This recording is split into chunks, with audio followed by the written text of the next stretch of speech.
Itrati wa bi'ahli badamu takidi minum musara wa minum duriju bidamin makana hadha jazai nasatu lakum antukhlifuni bisuin fi dhawi rahimi. Ieu Kangjeng Nabi berjuang teh lain lalagaan mun urang nyaritakeun kos kitu pohara jasa tetapi horenganan nu buang kawarah leuwih tibatan eta nu teu iman ka Kangjeng Nabi nu ngudag-udag Kangjeng Nabi pohara jasa wahyu tinggal wahyu mukjizat tinggal mukjizat nu ngaran Abu Jahal mah geus ciciduh bae nu ngaran Abu Lahab mah geus kagenemes bae di mana bae ayeuna Muhammad dipiteskeun ku aing sampaikeun ka teangan Muhammad saanu bisa ngabunuh Muhammad bawa huluna ka dieu 1000 ontak ku aing sia lain lalakon pan lamun urang neuleuk kos kituna. Kangjeng Nabi dakwah teh dihenteu-henteu ge manusia nyeri padahal mah hanya tugas kok teu darekeun ariman gitu.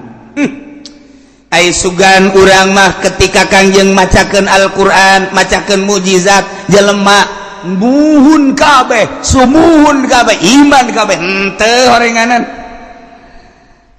Kangjeng Nabi keur waktu Isra Mi'raj turun Isra Mi'raj Kangjeng Nabi kita nyaritakeun beurateun Kangjeng Nabi tapi Kangjeng Nabi nyarita bae terus di hareupeun Abu Jahal. Cak Abu Jahal tas di mana sia man? Tas Isra Mi'raj. Ka mana? Di dieu ke Masjidil Aqsa, di Masjidil Aqsa naik ka langit ka Sidratul Muntaha ka pangijeung Allah. Tira berangkatna tadi balik tadi memeh subuh. Man. Aisyah naonan man. Aduh, nu edan ge cager heula man. Aisyah kunaon tambah edan. Ya, wari sia. Sia daek teh ngomong kos kitu. Gerokeun ku aing seluruh turunan-turunan wae di Mekah. Siap. Wah, tuh digero-gerokeun ku Abu Jahal. Bani anu turun. Dengekeun ya. Nu edan ngomong. Begitu Kangjeng Nabi nyarita coba mah aya naon caritakeun ku Kangjeng Nabi kaula dibawa ku malaikat Jibril di Masjidil Haram ke Masjidil Aqsa di Masjidil Aqsa terus naik ka langit kaji kadua terus bare oleh-oleh terus tangga ku harita diraha eta mah bejakeun jam sakitu balik bebek mau subuh kira-kira sabar jaman mah 2 jaman lah eta pan sahabat kararieu eta mad Aisyah ngomong ku keterlaluan teh bener ge Rasul Allah tuh laki kituan teh mad coba teh sanu teh ngeri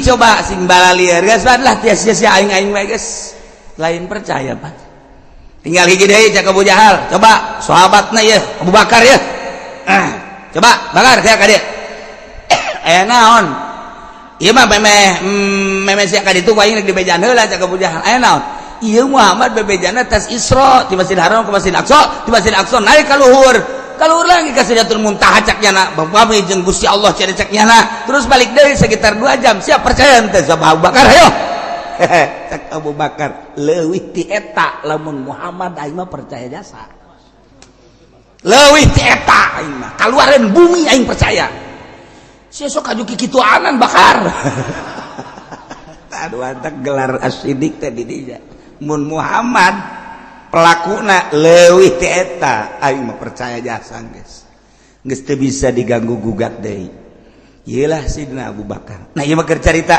Kangjeng Nabi teh nyeri masyaallah pohara jasa teu iman jelema dibacakeun ayat dibacakeun mukjizat Al-Qur'an teu iman. Nah untuk menghilangkan kanyeri hati Kangjeng untuk menenangkan kesedih Kangjeng Allah mere dongeng caritaan nabi nu baheula abe hati Kangjeng Nabi tiis karasana pertama di dieu ngadongengkeun tentang Kangjeng Nabi Nuh alaihis tapi ieu mah nu singkatna ge dihareup nu bakal panjang mah ieu mah sakadar penenangan jang Kangjeng Nabi doang cerita singkat ulah panjangna dihareup ieu mah pang beberah panenang-nenang ka Kangjeng Nabi supaya Kangjeng Nabi horenganan jadi tenang. Hokos urang dagang sekali di modalan 100 juta beak 50 juta rugi, didagangkeun deui 50 juta rugi 30 juta, didagangkeun deui 20 juta rugi deui tinggal 1 juta.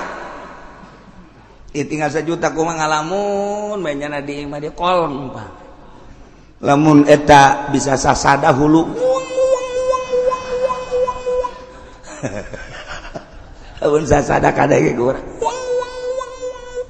Bang Bara eleh di dieu tah nyana keur puyeng jol ya kolot datang dan kunaon sia pen ya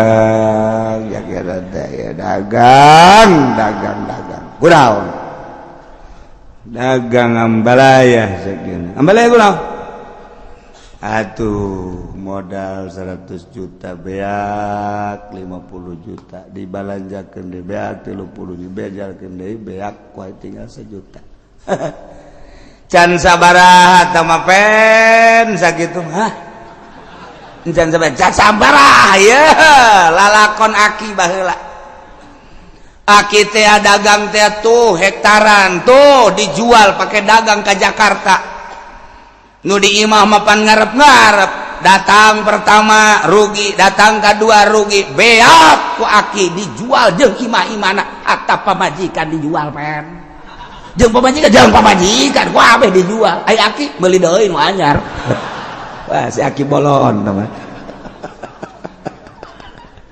pan tenang tah jaheul teh sabaraha sama sapira modal doang aki maka abeh jeung imah-imah beak. Jadi lebih parah pan urang aing mah masih untung kene tuh untung kene saksi epen teh aing untung kene sakitu untung kene lagi bajeng imah-imah beak babeh geus jeung pelataran-pelataran pokona angkat kaki bae tah lamun dibandingkeun jeung eta ngarasa untung kene aing mah jasa juta ya kene imah can dijual ngan moal kebeli ke kajual ieu tah ge aya tah nu nganasehatan kan ngeunaheun tah anu lebih parah. Nah iya Kangjeng Nabi supaya tenang, tentrem didongengan ku Gusti Allah Nabi nu baheula. Masya Allah karita. Mantap. Urang lamun nganasehatan teh kos kitu ka jelema teh. Sia kunaon ngalamun bae. Aduh, ceukna teh. Kunaon? Ngalamun bae sia, edan sia ke. Ulah sok dilamun. Kunaon? Atuh saminggu deui kawin hajo dijokot batur aduh makaning jalinan cinta kula geus 2 tahun eta pan bisa dicokot ku batur atuh meureun leuwih kasep leuwih sugih manan kitu ge ulah kieu atuh pantas nya situ mah leuwih kasep leuwih sugih atuh sia mah beungeut perang kitu atuh pan nyeri hate eta ulah kitu atuh kana nasehatan mah dunia teh sedaun kelor. Emang awewe nyana doang ulah sok aju di lamun sia hayang nu putih ku aing diajak ka Lampung adat gede masalah hayang nu hideung ku aing diajak ka Brebes ya ambal aya di tukang bawang melulu ayo sia hayang ka mana tenang ya sia mah kakarak ditinggalkeun sakali aing mah baheula pertama bobogohan pas dek dikawin batur kahiji aing ge hampir frustasi ngan ditenang-tenang bae bobogohan kedua kali begitu dek dikawin deui ku bapana teu meunangeun nya nyahoeun aing teu boga pagawean bar harita atuh pan nyeri bae katilu kali aing dek kawin Masya Allah tipes bae tuh ieu mah nu kuari eta mah aya bae pamajikan aing nu asli apa pan nu baheula siapa can sabaraha emang kos kitu siapa kakarak sakali tenang 2 kali deui sia ge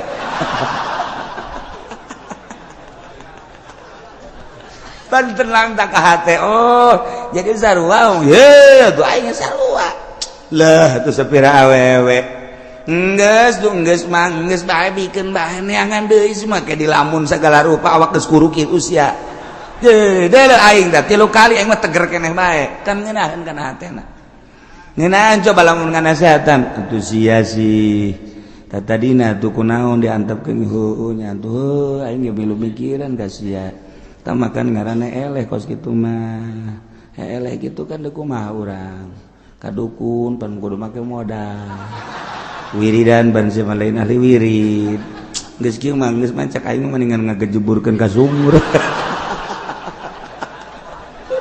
atuh tambah setan nya keur kasupan setan ditambahan ku juring bisa terjadi eta teu bagus teh penasehat kos kitu tah nu tadi nu hebat mah sia putus cinta ditinggalkeun ku kabogo ya emang nyana doang awewe hayu jeung aing ditiir ku aing sia bau alabatan sudah dipikiran kos kitu mah hayu jeung aing hayu sia tah dongeng aing nu pertama kos kitu nu kadua katu katilu ja biasa bae komo dibere urang nasihat maka tauhid mah heuy geus aya tulisanana ti Lauhil Mahfuz muantep ye atuh kunaon bahwa pamajig calon pamajikan sia di bawah ku batur geus aya tulisanana pan sia aya salat sok dibaca wa bil qadari khairihi wa syarrihi minallahi taala hartikeun tah tauhid tah jijah nya tuh geus ulah sok dipikir hayu jeung aing nganjang penting ayo jeung aing geus pokona mah asal aing modalan Gus ya. Tah eta kan ngeunaheun nasihat ieu ge kitu maksudna model kos kitu. Endekna nasehatan Kangjeng Gusti Allah ngabungungah Kangjeng melalui neuleu nempo ka kisah-kisah nabi-nabi nu baheula. Aya persamaan Kangjeng Nabi Nabi Nuh ge Nabi Kangjeng Nabi Rasul Kangjeng Nabi ge Rasul cik coba ye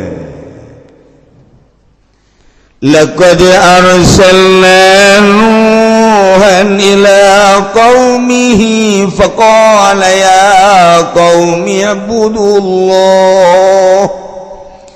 Gusti Allah nurunkeun Kangjeng Nabi Adam ka alam dunya nu kamari kurang geus didongengkeun Kangjeng Nabi Adam teh cicing di negara Hindi Siti Hawa pamajikanana sakali ngalahirkeun teh dua aya kembaran abeh tereh loba di alam dunia manusia terus anak baranakan dikawin-kawinkeun deui anak Kangjeng Nabi Adam kembaran nu ieu dikawinkeun ka kembaran nu ieu tuluy anakan deui kekembaran deui dua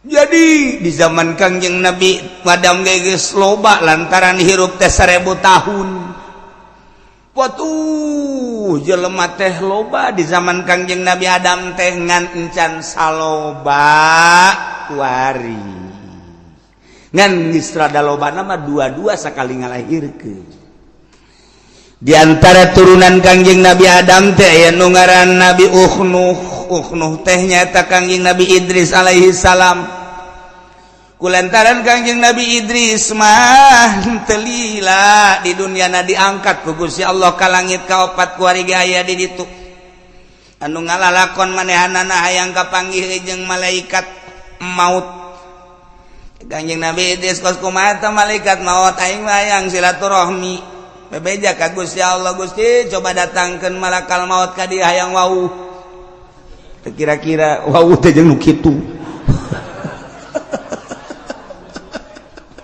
lain lalagaan teh jelema moal pohara jasa datang Waalaikumsalam saya abdi malakal maut dia dongeng singkatna ke panjangna di hareup malakal maut alhamdulillah aya naon kula diutus ku Gusti tidak datang ka dieu hayang nyaho paeh kos kumaha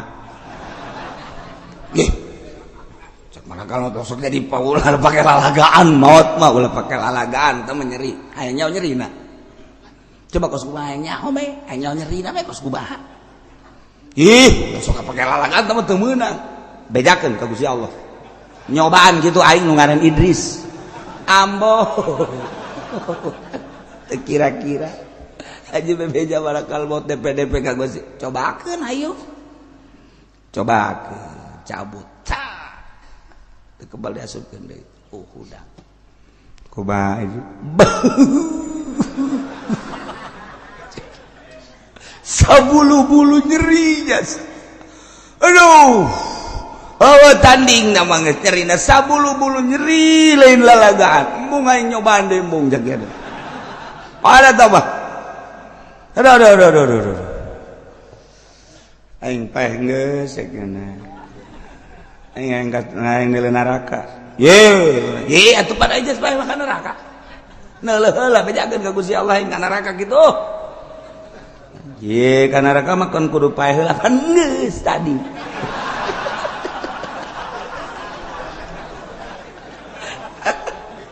Itu orang kayak hayang seri dongeng kos gitu tah.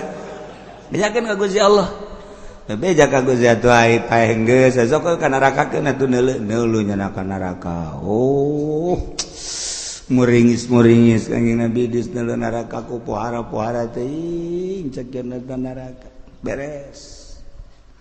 Antar ka surga aing. Ye, sok aju ka terusan cekeun. Sorga sakideung moal kebel nyaho doang cekeun teh. Teu meunang ieu mah sebab nu boga kuncina nu ngaran Muhammad Nabi akhir zaman. Alah cekeun teh eta mah engke urusanana. Ieu mah nyaho doang sakideung moal kebel paeh geus ka neraka geus. Ieu balik ka sorga. Atuh bebe cari ke Gusti Allah. Teu naon moal kebal-kebal cekeun. Gusti Allah asup ka surga. Teu daek indit nyana di handapeun tangkal kayu. Aduh angin sing hiliwir sarareungit bubuhan ning sajabana. Itoel kumaha kalon. Ayo balik ge heula cekeuna. Betah kene cekeuna. Teu bisa. Geus mah kudu indit bae kudu indit kajen geus aya waktuna geus waktu. Jol bidadari. Waduh, iya saya iya penghuni sorga bidadari. Jang saha? Ya jang jelema-jelema nu asup ka sorga, anu dagangna jujur, nu ngiaina jujur, nu marentahna jujur, nu tani jujur, sesuai jeung aturan ieu ka dieu. Ih, sakieu jam mantep jasa ya. Geus. Ya ini kan itu malaikat aing moal kaluar deui sakieu. Nggak, saya pada di dia wae kajian ngomong gitu. Deh, aing dicarekan cek malaikat. Emang kumaha lalakona ke ayeuna nu carekan mah tetep keluar be. Moal aing mah. Pan kudu pae heula. Enggeus aing pae. Kacaritakeun mah tetep bae Gusti Allah keluar jana. Aduh, dengan berat hati cek dana ieu. Lebih dari pohara amat si budak kutilan cedan. Ainu di lembur mapan komodo di kampung Ambalaya. Aduh, urut budug aya, urut di tajong aya, urut ragang di motor aya. Barang jilbab dibuka botak deh. Teu beres, geus puguh pitak Ambalaya. Aduh, tetap pengen Idris keluar. Barang geus aya meureun keluar. Malaikat. Hampura. Urang aya nu tinggaleun. Naon? Bakiak tinggaleun. Ngahaja meureun sia mah, endek ngahaja dan teu jelas tinggaleun. Nyana ninggalkeun bakiak hayang balik deui ka ditu. Boga taktik eta nyana. Masya Allah guys. Tah ieu keur carita kayak panjangna dihareup ieu mah Kangjeng Nabi Idris turun deui biasa akhirna manehanana diangkat ku Gusti Allah ka langit ke dihareup nganti turunan eta boga anak lah Nuh. Di turunan Kangjeng Nabi Idris Nuh. Jadi Kangjeng Nabi Nuh teh ngaran asli nama Abdul Ghaffar Ibnu Malak. Jadi Nuh bin Malak bin Lamak lain Malak bin Lamak bin Mutawsalah bin Ukhnuh teh wa huwa Idris alaihissalam. Jadi deket kene. Kangjeng Nabi Adam teh kapan ngadoa ka Gusti Allah, ya Allah ya Rabbi abdi hirup teh parantos sepuh Gusti dakwah abdi teh ngalalakon pibarang ku Gusti nyampikeun di salah teh parantos aya ka anak incu abdi moalila deui abdi sesuai jeung janji Gusti bakal dipunut ku Gusti ngan abdi hayang ningali salah sahiji incu abdi nu bakal neruskeun dakwah teh saha ya Gusti Allah. Cek Gusti Allah wahai Adam memang anjeun moal kebeli bakal dipundut ku kaula bakal dimautan ku kaula adapun lincu anjeun nu bakal neruskeun lalakon anjeun teh engke aya ti turunan Nuh yakni Idris di mana-mana turunan eta lahir maktunan parantos disundatan eta nu bakal neluskeun dakwah nuhun Gusti abdi geus dibere ku Gusti tanda-tanda nu bakal neluskeun agama. Telila lahirlah lama kawin sangeusna kawin lahirlah Nuh eta aslina manggarana Abdul Ghaffar nu mantak dingaran Nuh lantaran manehanana teh lamun ngadoa ka Gusti Allah hatena ngajerit ngajerit hatena langsung cerik selalu asal ngadoa cerik Kangjeng Nabi Nuh mah nu mantak dingarana Nuh asli nama Abdul Ghaffar ngaranna kos kitulah Allah dek nyiptakeun hambana jang penerus anu bisa hudang ti peuting bisa munajat ka Gusti Allah setiap zaman kitu bae terus bae lantaran nu ngahudangkeun teh lain urang kapan Allah urang lamun inget kadinya sebenarnya mah sedihna luar biasa ketika urang sare jam 10 jam 11 aya eta hudang jam 2 saha nu ngahudangkeun hudang jam 2:30 saha nu ngahudangkeun cek Tuan Syekh Abdul Qadir mah nu ngahudangkeun teh kapan Gusti Allah boom hudang sia munajat sia ka aing cek Tuan Syekh Abdul Qadir bahasanya mandi sia wudu sia salat sia ulah ngahiji jeung jelema-jelema anu teu deukeut ka aing digigireun maneh jelema teh tuh nu keur malolor keur sarare sia mah pilihan aing cak Gusti Allah hudang sujud sia ka aing ulah ngahiji jeung jelema-jelema nu poho ka aing nang Allah urang lamun inget kadinya ras ka diri urang ai urang bagianna nu mana ketika cek Tuan Syekh Abdul Qadir jelema teu diangkat jadi wali Allah molor sia sia teu dihudangkeun ku Gusti Allah nu mantak dititah lantaran di hate siana teu bersih cek Gusti Allah ai nyaho sapopoe teh ngan sakadar hubud dunya hubul makhluk sapopoe teh ngan saukur ukuran anak kos karar itu bae molor sia teu hudang jak ku Allah teu dihudangkeun subuh geus kadenge adzan marongkot Allahu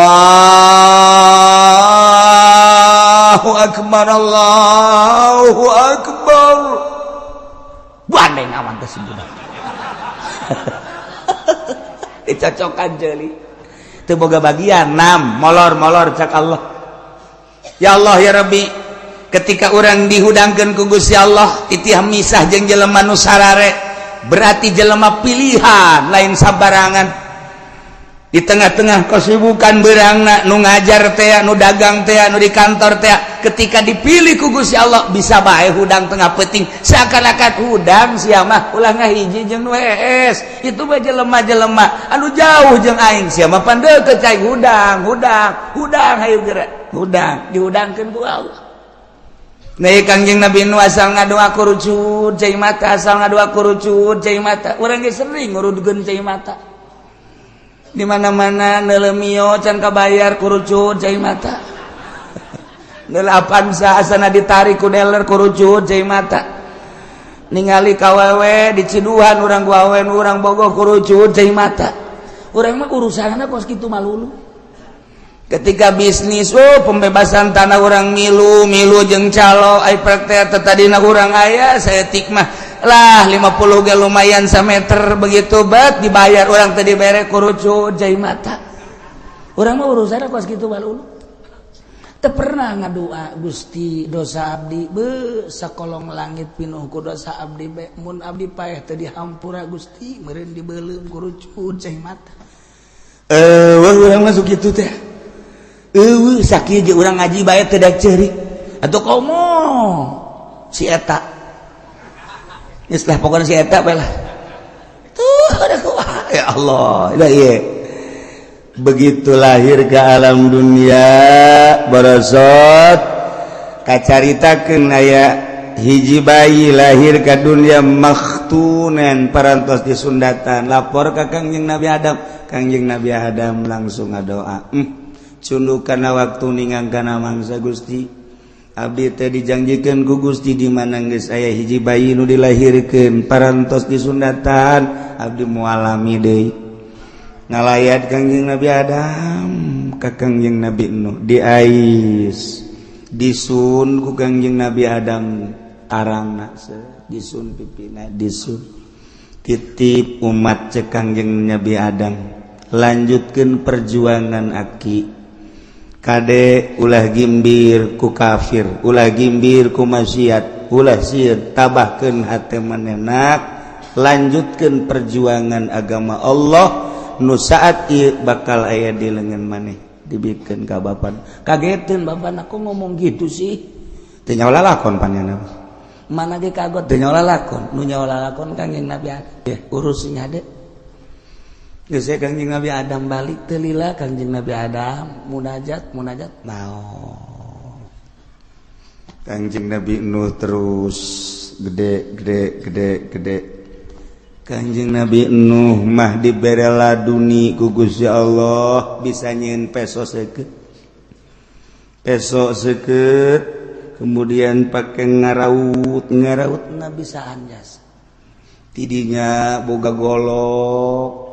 golok pake nuar tangkal dibelah ku Kangjeng Nabi Nuh leutik kenehna diserut ku Kangjeng Nabi Nuh teh dibagus-bagus dihijikeun rapet Kangjeng Nabi Nuh terus boga kampak tangkal nu gede ge keur leutik keneh ge bisa rubuh ku Kangjeng Nabi Nuh.